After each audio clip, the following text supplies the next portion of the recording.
All right, let's go to Canberra now and catch up with Shadow Defence Minister Andrew Hastie joining us live. Good to talk to you, Andrew.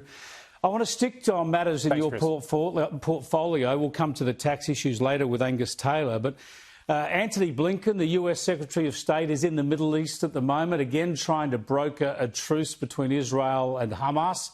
What hope do you get of any sort of lasting settlement there at the moment, or do you believe the Israelis still have unfinished business? Good afternoon, Chris. It's good to see the Secretary of State, Antony Blinken, back in Israel. It's his 5th visit since the October 7th atrocities committed by Hamas against the Israeli people. The United States is a responsible player for peace and stability in the Middle East, and so we welcome that. Of course, there is unfinished business still with Hamas, and whilst Hamas remains as a political and military force, I can't foresee peace in Gaza or Israel anytime soon, and particularly while Hamas still holds Israeli hostages. They need to be released and Hamas needs to surrender, and then I think we can talk about a realistic settlement for peace. Now, there has been a broadening of the conflict, of course. The Houthi rebels sending drone attacks on shipping in the Red Sea. America has hit back after some of its troops were killed in Jordan, and they've hit targets in Syria, in Iraq, in Yemen. Do you support what America has done here in hitting back at these Iranian proxies? I think America and its allies have no choice, and I'm disappointed that the Albanese government has taken a weak position and not sent a Royal Australian naval vessel to be part of that coalition. The Houthi rebels are firing ballistic and cruise missiles and drones at international shipping. 12% of global trade passes through the Red Sea, through the Gates of Tears, which is the strait between the Red Sea and the Gulf of Aden. Since November, we've seen 29 ships targeted, 13 have sustained direct hits, and that has a cost to the global economy. Just today, I looked at the prices of moving a 40-foot shipping container from northern Europe to the Far East. They've gone up 147% in the last month. Of course, the Houthi rebels, who are backed by Iran, a lot of the equipment and missiles that they're using, the drones particularly, are Iranian. The US and its allies has no choice but to strike against these rebels, to keep these ships moving, because the costs are significant. The financial complexity, the operational complexity of rerouting these ships from the Red Sea down around the Cape of Good Hope is going to cost Australian mums and dads and small businesses a lot of money if we don't sort this out.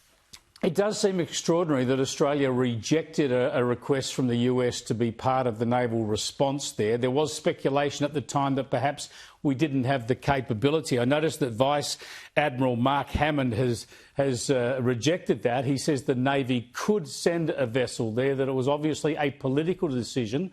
Do you think the Americans might come back with a second request here? They could well. I think it shows that under this government, we're a fair weather friend. Over the last 30 years, we've sent 57 Royal Australian naval vessels to the Middle East or waters around the Middle East to fight against piracy and terror. And so this is a government that has made a conscious decision. And I admire the Chief of Navy and his courage in speaking up for the Navy. He said that they could have done it. So this was a political decision. And the Albanese government has still not explained why they've taken the weak decision and not supported the US, the French, the British, the Italians and other nations who are doing the hard work to keep those shipping trade routes open.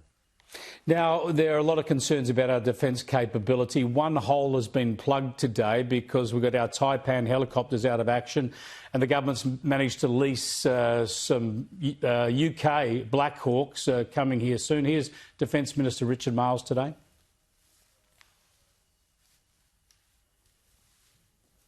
We're very much looking forward to having the Black Hawks in place as our permanent capability, but we're really pleased that we're able to bring some of that forward so that the gap, which was always going to have to be managed but became a much more acute issue once we had announced the grounding of the Taipan fleet, we're able to do something around that capability. Yeah, well, Black Hawks are proven and used by many services around the world, but there are other capabilities. In particular, there have been highlights of our lack of drone defensive capability. This would be, of course, pertinent to any shipping we sent to the Middle East, but it must be crucial for all of our armed forces, wherever they're deployed in the here and now, given the sorts of drone attacks we're starting to see around the world. How urgent is this problem, and how quickly could the government fix it?